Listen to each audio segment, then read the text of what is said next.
наврӯзи байналмилалиро сокинон ва кормандони касбу кори гуногуни ҷамоати шаҳраки шаҳри ҳисор бо оростани дастурхони наврӯзӣ иборат аз 7 син ва 7 шин бо шукӯҳ ва риояи суннатҳои неки наврӯзӣ таҷлил намуданд.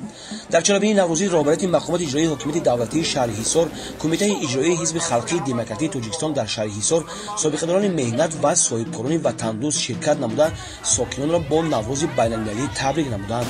Барнолаби шуд булбул, гӯшгуфта бихандид гул, гул хандаду биштейзад, наврӯз муборак бод, бингар нигорамро, бонуи баҳорамро, бар гӯш гуловейзад, наврӯз муборак бод.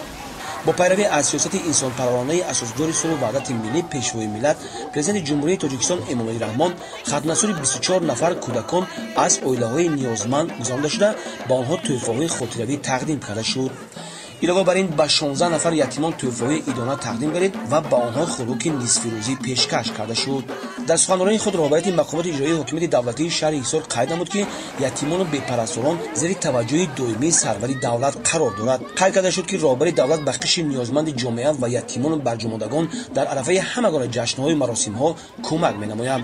боиси қаноатмандии зиёд аст, ки дастгирӣ ба қишрҳои ниёзманди ҷомеа дар кишвар ба ҳукми анъана даромада, дар арафаи ҳама гуна ҷашнҳои миллӣ ба ин қишри ҷомеа дасти кӯмак расонида мешавад.